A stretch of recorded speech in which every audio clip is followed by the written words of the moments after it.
राकेश और विनोद पानीपुरी का ठेला लेकर ठंड में कांपते हुए घर जा रहे होते हैं। पिताजी, जब से ठंड आई है हमारी पानीपुरी तो बिकनी ही बंद हो गई।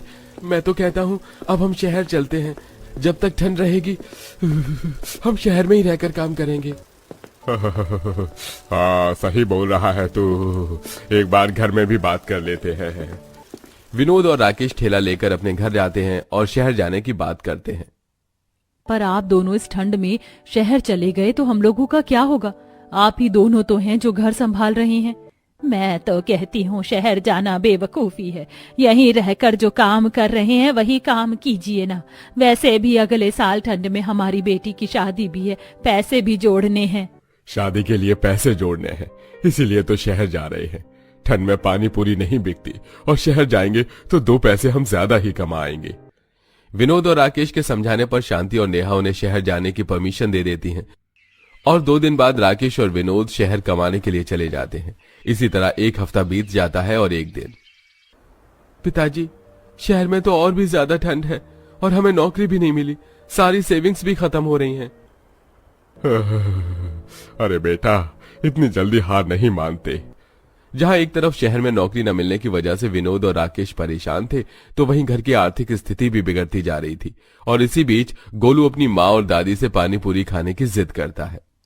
माँ, कितने दिन हो गए मैंने अपनी पूरी नहीं खाई। आज पानी पूरी थोड़ी सी बना दो ना मेरे लिए।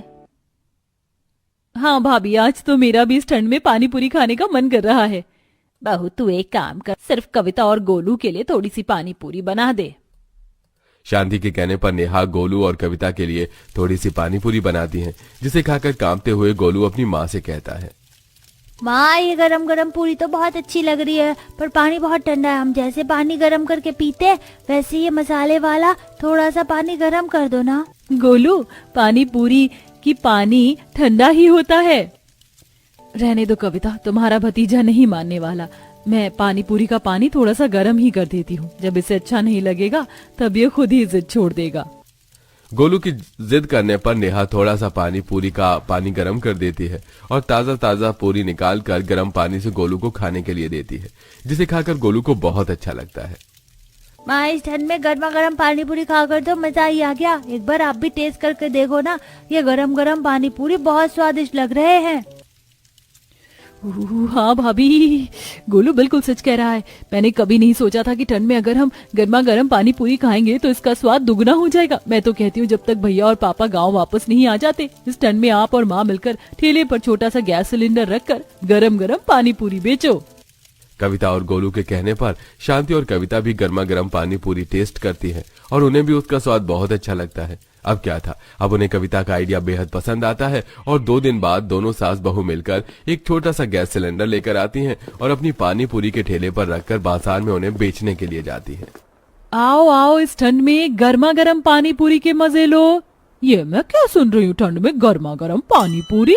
हाँ बेटा, तुम बिल्कुल सही सुन रही हो। हम तुम्हारी आंखों के सामने तुम्हें पूरियां तल कर देंगे और ये पानी हमने गैस पर रखा है जो हल्का हल्का गर्म है। इसे खाने से तुम्हें बिल्कुल ठंड नहीं लगेगी। उस औरत को गर्मा गर्म ठंड में पानी पूरी की बात सुनकर बड़ी हैरानी होती है और दोनों सास बहू के कहने पर वो उनसे उनकी गर्मा गर्म पानी पूरी खाती हैं। जहां नेहा उसकी आंखों के सामने सूजी की पूरियां तेल में छान कर निकालती है और प्लेट में सजाकर उसमें पानी पूरी के गर्म पानी को डालकर परोसती है, जिसे खाकर उसे बहुत मजा आता है। अरे वाह बहन, इस ठंड में इतने स्वादिष्ट गर्मा गर्म पानी पूरी खाकर तो मजा ही आ गया। आंटी, मुझे गर्मा गर्म पानी पूरी के नाम से ही हैरानी हो रही है और आप इस पानी पूरी की इतनी तारीफ कर रही हैं। बेटा, एक बार तुम भी खाकर देखो, तुम्हारी हैरानी भी चुटकियों में ही खत्म हो जाएगी। उस औरत के कहने पर वो लड़की भी दोनों सास बहू से उसकी पानी पूरी लेती है और उसे भी पानी पूरी बेहद पसंद आती है, जिसके बाद एक एक करके ग्राहक पानी पूरी खाने आते हैं और दोनों सास बहू की गर्मा गर्म पानी पूरी की तारीफ करके जाते हैं। इसी तरह 2 दिन बीत जाते हैं और दोनों सास बहू जब अपने गर्मा गर्म पानी पूरी बेच रही होती हैं, तभी वहां पुलिस आती है और आसपास खड़े सभी ठेले वालों का ठेला गिरा देती है और उन्हें वहां से भगाने लगती है। इंस्पेक्टर, ये आप क्या कर रहे हैं? क्यों इतनी ठंड में हमारी रोजी रोटी पर लात मार रहे हैं? यहाँ से नेता की रैली निकलने वाली है और तुम रास्ते पर पानी पूरी का ठेला लगाकर खड़ी हो। रास्ता खाली करो, 1 हफ्ते तक यहाँ कोई ठेला नहीं लगाएगा। माँ जी, रहने दीजिए, इनसे विनती करने का कोई फायदा नहीं। अब से हम यहाँ पर पानी पूरी का ठेला लगाएंगे ही नहीं। हम रोड के दूसरी तरफ लगाएंगे। नेहा पुलिस वाले के सामने ही उसे चुनौती दे देती है और अगले दिन दोनों सास बहू रोड के दूसरी साइड में पानी पूरी का ठेला लगाती हैं और वहां ठेला लगाते ही ग्राहकों की भीड़ जमा हो जाती है। अरे अच्छा हुआ आप सभी ठेले वाले इस तरफ आ गए सामान बेचने के लिए। माना कि यहाँ रास्ता थोड़ा ठीक नहीं है, ठंड में ठेला लाने में ले जाने में दिक्कत होती है, पर हम मजदूर को रोड के उस पार जाकर खाना खाने में बड़ी परेशानी होती थी। यहाँ पर आसपास में फैक्ट्री, कंपनियां, ऑफिस हैं। अगर आप इस साइड पानी पूरी, चाउमीन, मोमोज बेचोगे तो कमाई भाई बहुत अच्छी हो जाएगी। हाँ भैया, सही कहा आपने। वैसे आपके लिए कितने प्लेट पानी पूरी लगा दूं? वैसे आज से पहले मैंने कभी भी गर्मा गर्म पानी पूरी नहीं खाई, पर इसकी खुशबू भी बहुत लाजवाब है, इसलिए अभी आप सिर्फ मुझे एक ही प्लेट देना। अगर अच्छी लगी तो दोबारा ले लूंगा। इस तरह वो आदमी एक प्लेट पानी पूरी खाता है। उसे वो पानी पूरी इतनी अच्छी लगती है कि वो अपनी फैक्ट्री में जाकर अपने सभी मजदूरों को दोनों गरीब सास बहू की पानी पूरी के बारे में बताता है। समय यूं ही बीतता है और अब दोनों सास बहू के ठेले पर काफी भीड़ रहने लगती है। ऐसे ही एक रात जब ठंड में कांपते हुए दोनों सास बहू ठेला खींचकर अपने घर जाती हैं तो वो देखती हैं कि घर पर एक सेठ बैठा है और कविता उसे चाय पानी दे रही है। माफ करना भाई साहब, पर आप कौन हैं? हमने आपको पहचाना नहीं। अरे बहन, मुझसे ही पूछ लो। मैं सेठ धनराज हूँ, तुम्हारा बगल वाले गांव में ही रहता हूँ। उस दिन जब मैंने तुम्हारी पानी पूरी खाई तो मुझे बड़ा ही अच्छा लगा, इसलिए मैं चाहता हूँ कि तुम मेरी बेटी की शादी में गर्मा गर्म मेहमानों को पानी पूरी दो। बदले में तुम्हें तुम्हारी एक दिन की दिहाड़ी और मेहनत के पैसे मिल जाएंगे, पूरे 60,000 रुपए। इतनी बड़ी अपॉर्चुनिटी खुद आशा और नेहा के घर चलकर आती है, इसलिए वो इस अपॉर्चुनिटी को अपना लेते हैं। अब इसी तरह कुछ दिन बीत जाते हैं और दोनों सास बहू सेठ की बेटी की शादी में आए मेहमानों को गर्मा गर्म पानी पूरी सर्व करती हैं। ठंड में अगर इस तरह गर्मा गर्म पानी पूरी रोज खाने को मिल जाए तो मजा ही आ जाए। मैंने कभी सोचा नहीं था कि ठंड में गर्मा गर्म पानी पूरी इतनी स्वादिष्ट हो सकती हैं। भैया, अगर आपने पानी पूरी खा ली तो काउंटर छोड़ दो ना, मुझे भी खाना है। बैंक्वेट में काफी बड़े बड़े लोग आए थे जो उनके हाथों की गर्मा गर्म पानी पूरी खाकर मदहोश हो जाते हैं। इसी तरह कुछ महीने बीत जाते हैं और दोनों सास बहू के पास बाहर से काम आने लगता है, जिस वजह से वो अपना ठेला हटाकर अपनी छोटी सी दुकान खोल लेते हैं और अपने पतियों को फोन करके गांव में बुला लेते हैं। अब विनोद और राकेश अपनी दुकान संभालते हैं। अरे भैया, तुम्हारे पास तो लाइन ही नहीं खत्म हो रही। हम आपके पास खड़े होकर पानी पूरी खाना पड़ेगा या आप हमारी टेबल पर ही गर्मा गर्म पानी पूरी लगा दोगे? भैया, हम तो टोकन के हिसाब से पानी पूरी बेचते हैं। इनका नंबर जब खत्म हो जाए तो आप यहाँ आ जाना अपनी फैमिली के साथ। इस तरह दुकान के अंदर राकेश और विनोद बैठकर अपना पानी पूरी का काम करते हैं, तो वहीं दोनों सास बहू बड़े बड़े लोगों से मिलकर पानी पूरी का ऑर्डर लेती हैं और इस तरह दोनों सास बहू गरीब गर्मा गर्म पानी पूरी सास बहू के नाम से फेमस हो जाती हैं। देखते ही देखते 1 साल बीत जाता है और कविता का शादी का दिन आ जाता है। अरे भैया, इस जगह पर मैं अपनी गर्मा गर्म पानी पूरी लगाऊंगी। इस तरह ठंड में मेहमान आते ही होंगे, अगर उन्हें मेरे हाथों की पानी पूरी खाने को नहीं मिली तो वो निराश हो जाएंगे। नेहा बहू, अब तो तू करोड़पति हो गई है, गांव में सबसे अमीर औरत। तुम दोनों सास बहू के रूप में फेमस हो गई हो, बड़े बड़े काम लेती हो। मुझे थोड़े से पैसे उधार दे दो ताकि मेरा बेटा भी तुम्हारी तरह कुछ छोटा मोटा बिजनेस कर सके। क्यों नहीं अम्मा, पर बदले में आपको मुझे आशीर्वाद देना होगा। आज मेरी नंद की शादी है और मैं चाहती हूँ इस शादी में आए सभी अमीर लोग मेरी पानी पूरी टेस्ट करें और मैं अपना गर्मा गर्म पानी पूरी का बिजनेस ना सिर्फ अपने देश में बल्कि अपने इस काम को विदेश में भी चला सकूं।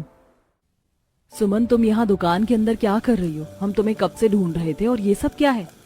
आप लोग आ गए? मैं तो आप लोगों को ही बुलाने के लिए आ रही थी। वो क्या है ना, मैं अपनी पहली रसोई की रस्म कर रही हूँ।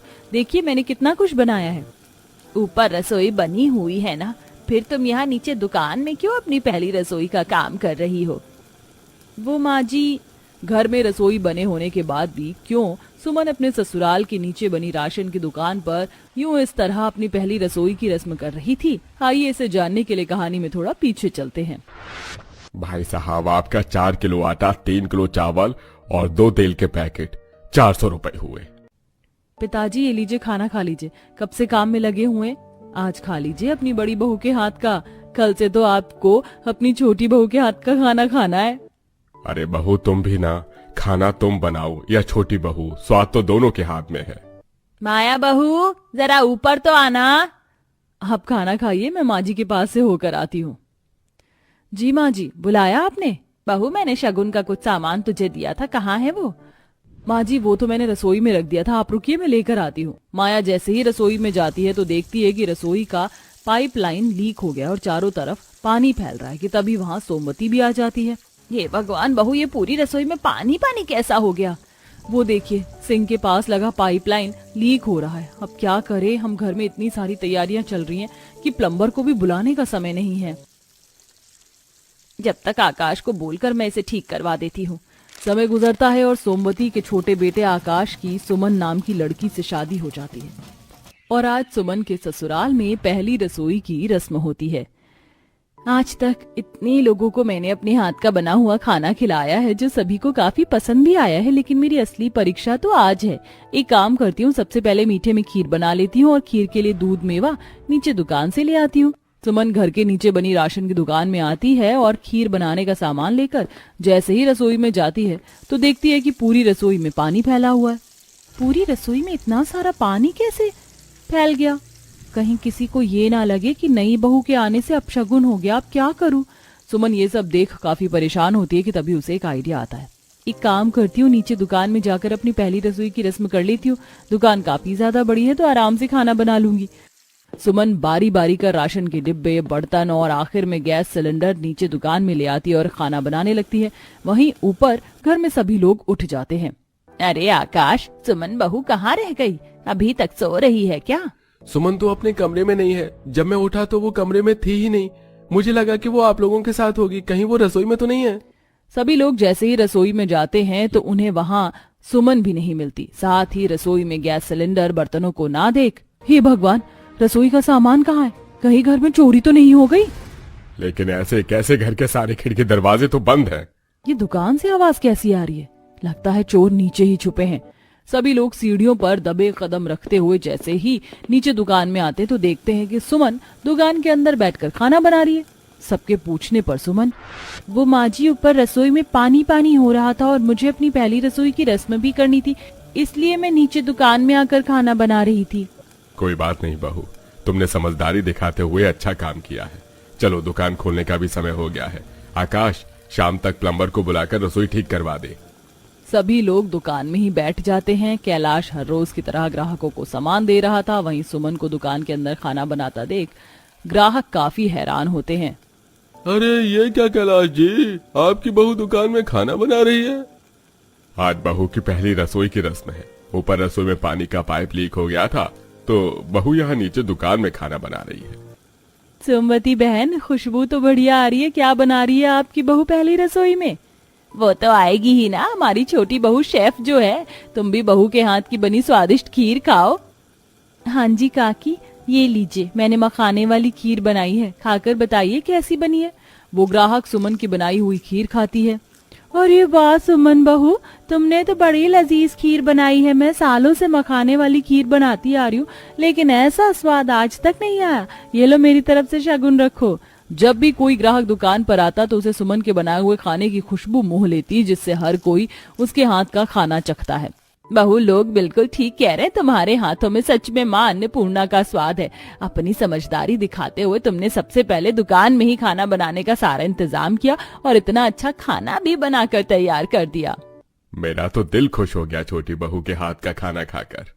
भाभी, आप इतनी अच्छी शेफ है, इतना स्वादिष्ट खाना बनाती हैं, तो आप यहाँ हमारी दुकान के बाहर अपना छोटा सा ठेला या खाने पीने की दुकान क्यों नहीं खोल लेती? हमारे बगल वाली दुकान भी कब से खाली है। अगर तुम्हारा मन हो तो तुम वहां पर अपना ये काम शुरू कर सकती हो। आसपास काफी सारी फैक्ट्रियां भी है, मजदूर भी आराम से खाने के लिए आ जाया करेंगे। आप कहे तो ठीक रहे हैं। घर के काम के बाद वैसे भी काफी समय बचता है, तो मैं उसमें यही काम कर लेती हूँ।